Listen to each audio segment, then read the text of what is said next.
Il semble, quand tu as commencé ta maternelle, t'embêtais presque les profs. Ta prof. Peux-tu me dire ça?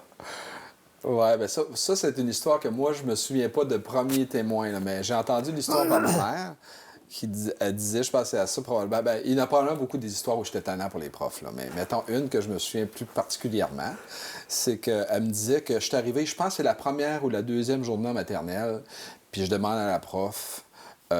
Quand est-ce que ça commence les cours de biologie? Genre, c'est comme... Je sais Formidable. pas que j'aimais la biologie tant que ça, même Non, non, mais aujourd'hui, tu mais ça a dû ressortir. des questions, d'autres questions comme ça. On va aller au secondaire. Tu as fait secondaire à Polyvalent? Oui, c'est ça, j'ai fait secondaire à 5 à Amqui.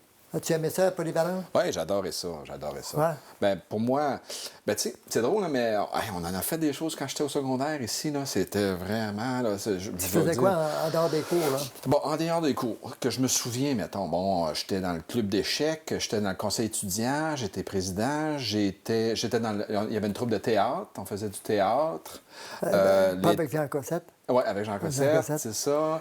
Après ça, ben, les étés, je faisais de la voile sur le lac Matapédia. Okay. Je me souviens on a fait un échange à un moment donné au secondaire, on était allé à Ottawa avec quelque chose. Ben, c'était vraiment très stimulant. Puis mon père, ben, vous savez, il était actionnaire dans plusieurs entreprises ici. Puis toujours au secondaire, là. Fait que là, je travaillais au poste de radio comme animateur parce que mon père était là, puis après ça, il y avait aussi une imprimerie à l'époque. Je travaillais, il avait acheté un ordinateur, dans le fond, là, qui est comme ça s'appelait une photocomposeuse dans le temps. Puis, ben, c'était pas évident de trouver des gens qui avaient ça. Ça fait que c'est moi, dans le fond, qui opérais l'ordinateur là, de l'imprimante. J'étais occupé, là. C'est probablement là que ça a commencé là, à être tout le temps à courir. Là. Ouais. Mais un élève très brillant comme toi, là, il y en a qui s'ennuient dans une polyvalente. Parce que le professeur, il faut qu'il fasse une moyenne. Il y en a qui ont beaucoup de misère, il y en a qui sont des tops, puis mais un gars brillant comme ça, tu t'es pas ennuyé. À cause de peut-être du non, moi j'ai fait tellement.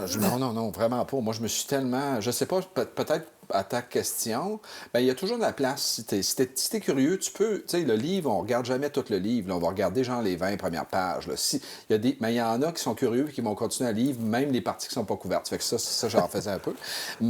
Juste par curiosité, je pense. Mais comme je disais au début, c'est que moi je faisais plein de parascolaires. Tu sais, j'aimais ça, là, faire toutes sortes de choses. Puis c'est une belle opportunité qu'on avait ici. Tu sais, mettons, qu'est-ce qu'il y avait Génie en herbe. Tu sais, on passait à la télévision. C'était très, très stimulant. C'est une belle période de secondaire pour moi. T'es pas allé au cégep, toi? Non, j'ai pas fait de cégep. En quel honneur? Dans le fond, c'est qu'il y avait... Moi, je suis à l'université directement en Ontario. Donc, quand tu fais ça, tu as l'opportunité de juste faire ce qui s'appelle l'année de qualification. C'est l'équivalent de la 13e année. Fait que tu sauves un an. Fait que dans le fond, je suis parti directement du secondaire 5. Je suis rentré à l'université à Ottawa. J'ai fait un an d'année de qualification, puis je suis rentré tout de suite en génie après. Donc, on sauve un an. Okay. Puis sincèrement, ça me tentait là, d'apprendre l'anglais, d'aller dans une autre province, probablement, tu sais, grimper une montagne, là. Ça, c'en est une première que j'aimais, moi, grimper, là. Aller apprendre l'anglais, puis aller en Ontario, puis découvrir le monde. Mais l'anglais, tu devais le parler pas mal, là. Pas tant que ça, je te dirais. À cause de tes parents. Pas tant que ça. On aurait pensé ça. Oui, j'en parlais quand même bien, mais pas tant que ça. Non. Quand je suis arrivé à l'université, là, la première année, fait que je m'assois dans le cours de géographie. Fait que là, tout le monde est là en géographie. Parfait, super. Puis là, le mercredi, puis là, il y a l'horaire. Là. Ça fait que là, l'horaire, je vois que le mercredi, c'est la prochaine classe, je m'assieds, ils sont pas là. Fait que le professeur a tout expliqué qu'il y a la classe, et puis ici, il est rendu ailleurs. J'ai complètement manqué ça. T'sais, il y a eu quelques épisodes où. Mais je veux dire, c'est sûr que d'être à l'université en anglais, c'est le meilleur endroit pour apprendre. Là. Ça que j'ai quand même, j'avais pas le choix d'apprendre. C'est où il y a de la pression, il y a du mouvement. Là, après ça, tu es allé en Polytechnique pour ta maîtrise. Oui. Tu as fait ta maîtrise là. Oui. C'était en français, ça? Oui, ça, c'était en français, oui, à l'École polytechnique. Ouais, c'était compliqué, ça, en Polytechnique? Là? Il paraît que c'est des études assez fortes, là. Ouais, ben écoute, moi, j'étais passionné. Tu sais, quand on est passionné, on dirait que tout devient plus facile. Ouais. Fait que moi, j'aimais ça. J'aimais vraiment ça. Le génie, les mécaniques, les enfants, j'aimais vraiment ça. As-tu fait une thèse pour ta maîtrise? Oui, j'ai fait une thèse de maîtrise, oui. C'est une thèse sur... C'était sur quoi? C'était de la modélisation mécanique, c'était en biomédical. Fait que c'était du génie mécanique, là, mais appliqué... C'était l'analyse mécanique du comportement de la colonne vertébrale. C'est ce que j'ai fait ma thèse, puis ça a très bien été. C'était un bon climat entre les étudiants? Oui, c'était bien, mais vous savez, moi, pendant ma maîtrise, j'étais là en 91. Là, j'étais là à la tuerie de Polytechnique. Là. T'étais là? Oui, j'étais étudiant, j'étais pas physiquement dans l'école. Fait que ça a été un peu... Ça a été traumatisant. Oui, cette période-là. Mais je ne veux pas m'en mettre plus parce que j'étais pas physiquement dans l'école. Fait que j'ai pas eu à... Non, mais j'en ai pas quand tu souffert. allé à d'autres cours le lendemain ou le Oui, surlendemain, c'est ça, là, exactement. il y en a qui devaient là. être traumatisés. C'était vraiment difficile. Puis même là, j'avais fait des entrevues à la télévision, ça, pour témoigner. Puis ouais, c'était très, très difficile. À ce moment-là, je passais du temps aussi... je pense, je me souviens pas, c'est vers la fin plus. Je devais commencer à travailler, je pense, mais j'étais encore en maîtrise. Là, donc, mais ouais, j'étais là. Mais à part cet événement, je veux dire, terrible-là, c'est quand même une belle expérience, là, de Polytechnique. C'est une excellente école. Tu n'as pas revu des personnes qui étaient là Oui. Après quelques années, là? Ben oui, ben oui. J'ai encore quelques amis que je vois C'est encore vrai? régulièrement. Ben oui, absolument. Ils sont traumatisés encore? Non, je penserais, ben, tu sais, je veux dire, je pense qu'on porte tout le monde, on porte ça dans notre cœur, dans le fond, de l'épisode. Mais, ben, tu sais, traumatisé, tu sais, je veux pas minimiser leur peine, puis le fait que c'est important, puis c'est une tragédie, puis on le sait, mais ça reste important. Après ça, tu es allé à l'Institut. De certaine façon, oui, on a tous été un peu traumatisés, je penserais, oui. Tu es allé à l'Institut de Marc Plante. Oui, oui, c'est ça. C'est quoi ça? Fait que, ben là, après ça, j'ai commencé mon doctorat, en fait, à l'École Polytechnique. Ça fait que là, j'étais admis au doctorat, j'ai même passé mon examen doctoral. Tu as commencé ton doctorat à Montréal. Fait qu'après ça, pendant mon doctorat, je travaillais c'est ça, j'ai travaillé en Allemagne à l'Institut Max Planck à Stuttgart. Mais pourquoi tu es allé en Allemagne? Ben, c'était encore une autre côte à monter, right? Fait que là, dans le fond, mais là, j'étais curieux, je voulais voyager dans un autre pays. Bien, il faut dire que moi, je suis ingénieur mécanique, hein? Tu sais, je pense que chaque métier a un peu sa mecque, là, un peu l'endroit rêvé où tu voudrais aller pour être là, là. Je sais pas si t'es j'imagine si t'es un acteur, tu veux aller à Hollywood, si t'es bon, peu importe. Si t'es un designer de mode, tu vas aller à Milan. Ben, dans le fond, moi, je suis ingénieur mécanique. Nous, la mecque, c'est Stuttgart en Allemagne. Porsche, Mercedes, Airbus. Fait que, tu sais, dans le fond, puis Max Planck Institute, c'est un institut ultra réputé de technique qui était là. Fait que j'ai travaillé là un an comme invité, comme scientifique. Mais tu parlais pas allemand avant d'y aller? Oui, je parle allemand. J'ai mon certificat de langue. Écoute, là, là c'est tout. Quand je dis ça, là, j'ai peur parce que là, je m'en souviens plus. J'ai appris le chinois. On dirait que j'ai juste 3 tiroirs pour les langues, moi. Puis un français, anglais. Puis là, le troisième, en fait, je parlais quand même assez bien allemand. On parlait en allemand là-bas. Okay. C'était un climat de travail en allemand. Mais quand j'ai appris le chinois par la suite, là, on dirait qu'il y a juste un tiroir. Fait que là, c'est comme j'ai perdu tout mon allemand. Mais oui, je parlais... C'était... non, c'était... Écoute, il faut s'entendre. Je suis étudiant. Je suis le petit étudiant du Canada en Allemagne, à Stuttgart. Là. Oui, c'est des beaux projets. Oui, c'est célèbre, mais j'ai pas une grosse job. Là. Je veux dire, je suis vraiment... Il y a lui qui fait des poubelles, là, puis il y a moi juste en haut. Genre à faire des simulations numériques, puis des choses, mais en support d'équipe. Je veux dire, c'était vraiment... Mais pour moi, c'était vraiment le fun. Là. C'était d'être dans un climat comme ça. Mais écoutez, j'avais pas d'expérience. Je faisais des simulations numériques par ordinateur, là. Mais essentiellement, je faisais ce que les gens me disaient de faire. Je n'avais pas de...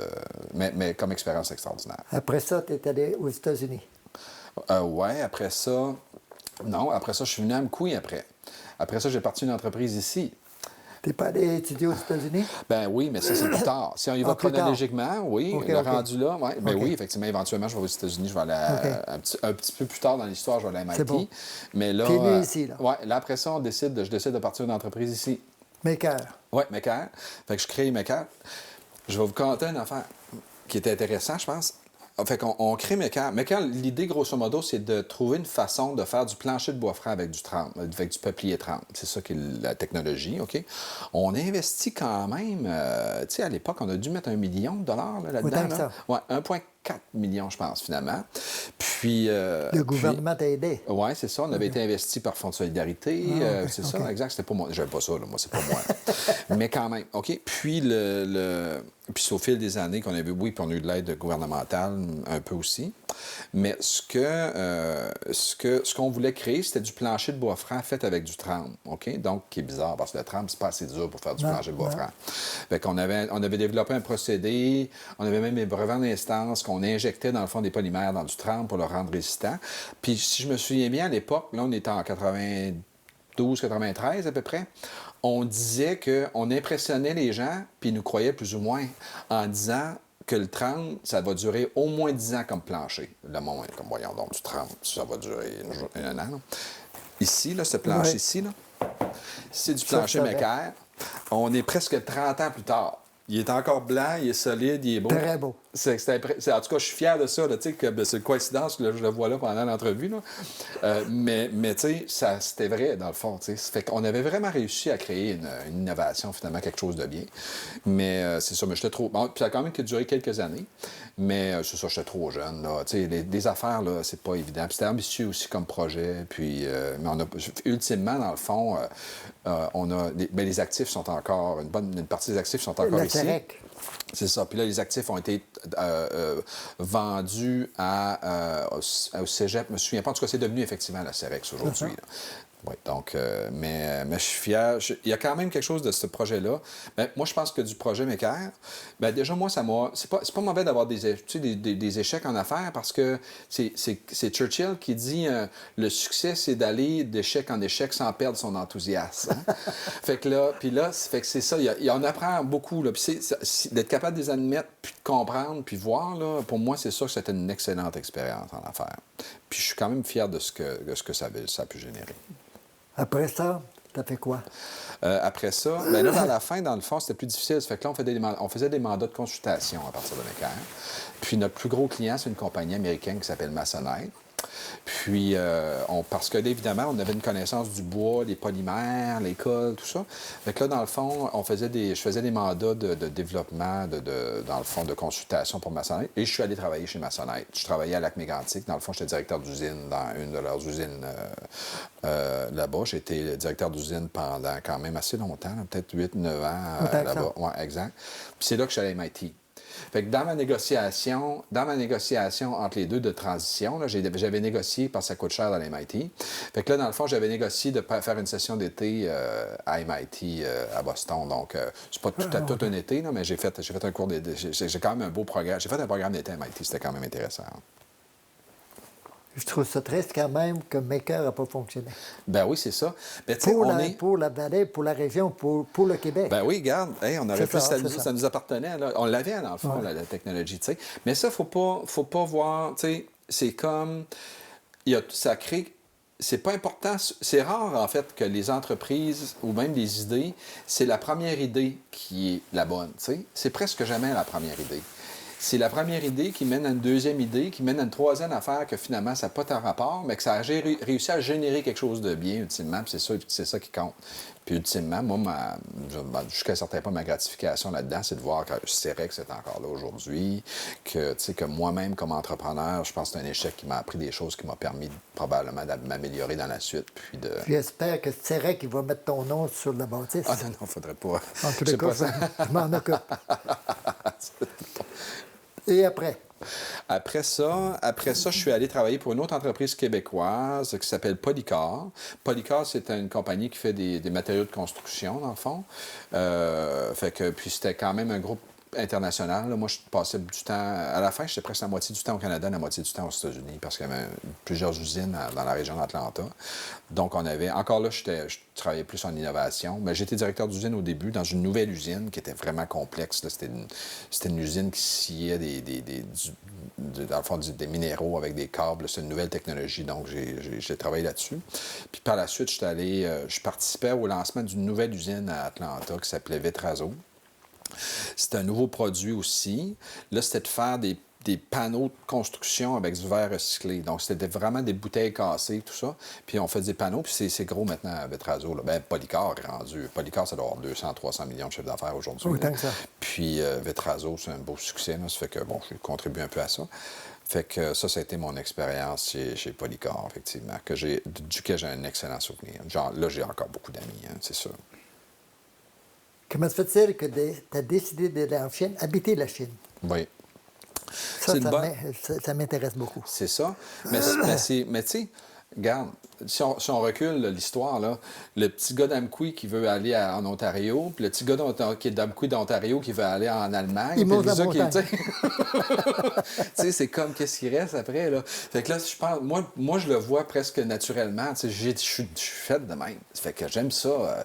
J'aime ça me creuser d'un autre trou pour essayer de sortir, mais je sais pas, mais j'aime ça. Fait que pourquoi la Chine? C'est une bonne question. J'avais de l'intérêt pour la Chine. J'avais commencé à apprendre le chinois un petit peu dans un cours. J'avais un lien. Quand on était chez Polycor, on avait des clients, on avait des fournisseurs en Chine, donc j'y allais, dans le fond, dans le cadre de mon travail. On vendait presque 6 millions par année en Chine. Là. Fait que là, dans le fond, c'était quand même un gros client. Puis même aujourd'hui, je vois encore des projets qu'on a fait à l'époque, là, quand je restais à Shanghai, que ça venait de Polycor du temps. Fait que... donc, ça a commencé comme ça. Mon premier contact a été là. Puis comme j'ai dit, là, je pense que c'est juste je suis curieux, puis je voulais juste découvrir. Il y avait comme une autre affaire que je comprenais pas, que ça me tentait de découvrir. Je pense c'est de là que ça a parti. De la curiosité, je pense, d'abord. Puis là, tu es en Chine. Tu arrives en Chine, là. Oui. Tu étais un gars d'Amqui. Oui. De la vallée de la Matapédia. Toujours. Comment il a pu s'adapter à la Chine? Misère, c'est pas... Là, ça, c'est un défi. Elle, tu sais, des fois, j'aime monter des montagnes, mais il y a des montagnes qui sont plus hautes à monter que d'autres, là. Elle est assez haute à monter. C'est des brefs. Je te dirais comment je m'adaptais. Ben, la chose, c'est que j'ai passé beaucoup de temps à apprendre la langue. Tu sais, j'aimais ça apprendre les langues. Fait que là, dans le fond, la première année, presque année et demie, là... La première année, j'étais essentiellement à temps plein à apprendre le mandarin. Fait que c'est comme si j'ai pris une année... Allais-tu à l'université, là? Non? J'avais un tuteur, par exemple. J'avais un tuteur professionnel qui était avec moi. Puis on avait c'était un centre c'est comme un centre d'éducation sur la langue. Là. J'étais quand même dans un cadre formel. Puis pendant un an, temps plein, une autre année, je dirais demi-temps. Fait que sur la question, savoir comment je m'ai adapté, je pense que quelque chose qui m'a aidé là-bas, c'est vraiment d'abord d'apprendre la langue. À partir du moment où j'avais la langue... Puis c'est pas facile, ça, la langue. Non, le chinois, ben c'est drôle, là, parce que c'est sûr que je pense que c'est un peu la réputation d'être une des langues les plus difficiles à apprendre, OK? Oui. Mais une fois que tu es vraiment rentré dans la langue, en fait, c'est curieux parce que c'est la plus belle grammaire. Honnêtement, là, tu sais, maintenant, tu regardes la grammaire chinoise, là, c'est la meilleure. Mais il y a d'autres problèmes avec la langue que je dirais après, là. Mais c'est fou, tu sais, mais la langue grammaire, nous, là, quand on va au primaire et on apprend le français, là, on doit passer genre 3 ou 4 ans juste à conjuguer des verbes. En chinois, tu ne conjugues pas les verbes. Pas obligé de conjuguer. Aucune conjugaison. Oh. Fait que ça simplifie la grammaire, pas à peu près, là. Parce que, puis à la place de dire que c'est passé, présent, futur, tu viens juste mettre une petite particule. Tu dis, garde, dans ta phrase, tu dis, garde le, ça veut dire que c'est passé puis c'est fini. Puis, tu sais, ils ont juste mis ça vraiment simple. On dirait que le chinois, on dirait que c'est des ingénieurs qui ont fait ça. Regarde, après ça, tu mets en français. Lundi, mardi, mercredi. Les Chinois, c'est jour 1, jour 2, jour 3 jusqu'à jour 7. En français, c'est janvier, février, mars. Chinois, mois 1, mois 2, mois 3 jusqu'à mois 12. Tu sais, après ça, la façon de dire les chiffres, c'est vraiment métrique. La partie grammaticale, je dirais, de la langue, c'est bien, parce que ça compense pour le fait que, malheureusement, ils n'ont pas la beauté de l'alphabet. T'sais, l'alphabet, c'est le fun. Nous autres, on apprend 26 lettres, puis tu peux faire à peu près n'importe quoi. Mais en chinois, c'est presque un mot, un caractère. Fait qu'il faut que tu apprennes des milliers de caractères différents. Là, puis des fois, c'est un peu... Tu fais un arbre, ça ressemble à un arbre, mais bon, c'est ça. Mais des fois, ça ressemble vraiment pas. Ça devient un peu compliqué. Là, mais sur ça, je pense que dans la partie adaptation, je pense que ça, d'apprendre la langue, de lire, l'écrire, c'est quelque chose qui m'a certainement aidé pour être capable de m'adapter puis m'intégrer. Mais avant de continuer, j'aimerais que tu parles à ton épouse en mandarin, OK. à tes amis, OK. puis tu dis que tu es à Amqui, une ville de 3 millions, puis tu as quelque chose à leur dire. Adresse-toi à la caméra, OK. puis, en mandarin. OK. 你知道我在安徽吧？然后我们刚才这边我在被拜访过，所以他刚刚问我要不要跟他说一下一个小事情，所以我很想你，你知道吧？然后很期待回去中国跟你一起哦。J'ai tout compris. T'as dit mon amour, je t'aime.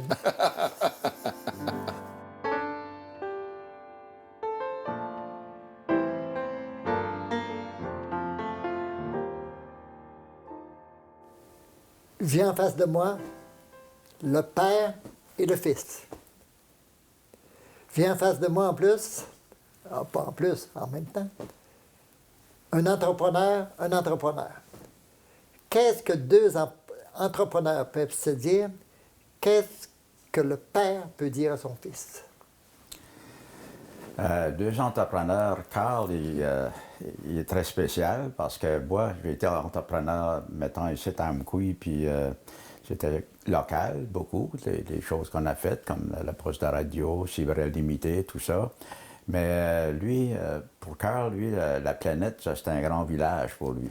Il me parlait des clients qu'il y avait, je pense qu'au-dessus de 100 clients, ici, juste au Canada, puis en Angleterre, puis il faut qu'il y en envoie partout, en Beauce, il y en a à Edmonton, il y en a à Calgary, il y en a à Montréal, partout. Il y en a aux États-Unis aussi. Ça fait que lui est un entrepreneur international. Tu sais, c'est pas mal ça qui sont. D'abord, je ne sais pas si tu as vu dans son document, il est un des 10 meilleurs entrepreneurs chinois.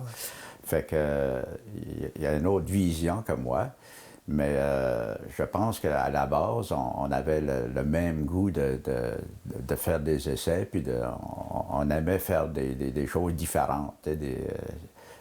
Même si des fois ça peut être risqué, mais on dit au bout de la ligne, si on travaille assez fort, mais finalement on finit par réaliser ça. Puis Carl, très jeune, il a été impliqué, comme tu dis, à la radio. Il était un de nos animateurs, il était très, très jeune. Tu sais, ça fait que... Alors, il y avait une facilité pour toutes sortes de choses. Moi, c'est ça qui m'impressionnait le plus. Tu sais, une facilité pour les langues. Tu sais. Comme je sais, on a parlé 4 déjà. J'avais une facilité pour comprendre des choses techniques. Puis, alors, même, je pense qu'il aurait pu entreprendre n'importe quel métier, puis il aurait réussi s'il avait vraiment voulu dans n'importe quoi, là, mais il a décidé d'y aller en affaires, ça fait que c'est ça qui Il aurait même pu être professeur. Oui, c'est ça. Même mon métier de professeur, je l'adorais. Oui, je l'adorais au moment où je le faisais, malgré qu'à côté, je faisais un peu de travail, mais je travaillais aussi beaucoup pour la communauté, pour la ville d'Amkoui, parce que je trouvais que c'était une ville qui était centrale, puis qu'elle méritait d'avoir beaucoup de services, qu'elle a aussi, parce que j'adore la ville d'Amkoui. Puis comme père, tu l'as décrit un peu comme enfant, là. Mm-hmm. Mais c'est quoi sa plus grande qualité? La plus grande qualité à Carl, je pense, c'est un être très sensible, là, selon moi, pour les gens, puis pour nous. Puis il parlait de la générosité de ma mère, puis de ses grands-parents, tout ça. Mais il y a ça, lui aussi, très, très généreux. Puis je pense qu'il connaît bien le principe, plus tu donnes, plus tu reçois, là.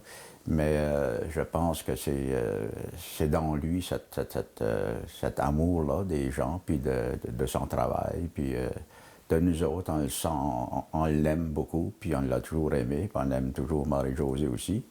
Puis je sens qu'il nous aime nous autres aussi, ça fait que c'est vraiment quelque chose d'important pour nous autres, pour moi, puis...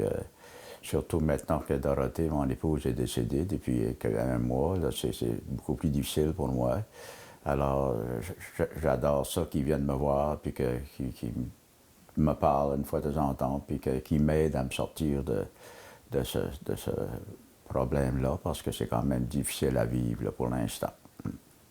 Toi, qu'est-ce que tu as à dire à ton père?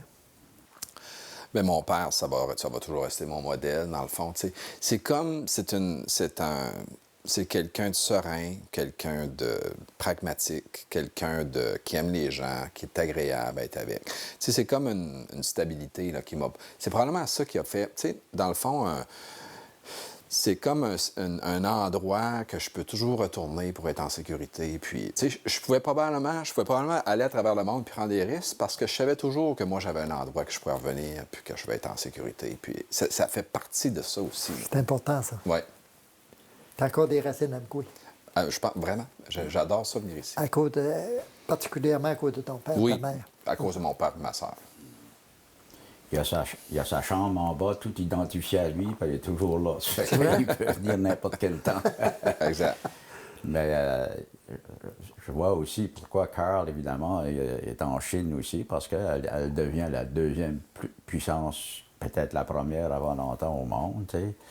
Puis combien qu'on peut trouver de choses qui est marqué « fait en Chine » aujourd'hui, tu sais, il n'y a pas grand-chose, tu sais. Puis même, je pense qu'on disait qu'un des astronautes qui est allé sur la Lune, tu sais, il ramassait des roches là-bas, là, fait qu'il en a cassé une, tu sais, pour voir la composition. Puis à l'intérieur, il y avait un petit papier, c'était marqué « fait en Chine ». Vous savez, je vous l'ai dit, des fois, ce qu'on dit, c'est pas toujours tout vrai. Hein, Ma mère, quand je comptais des farces comme ça, ma mère disait toujours « ça doit être vrai ». Ça doit être vrai, ouais. C'est ça. Ben, calmement, ouais. Ça doit être vrai. Bon, ben, Je vous remercie. merci, René. Je suis fier du fait la famille, on s'entend bien. Tu sais, j'adore mon père, ma soeur, mes enfants, ma conjointe. Tu sais. On est... ça aussi, je suis content. Je trouve qu'on a réussi à se trouver une dynamique d'entraide. Puis, tu sais, des fois, c'est pas toujours comme ça dans les familles. Là. Mais nous, on est privilégiés d'avoir une famille où tout le monde se tient.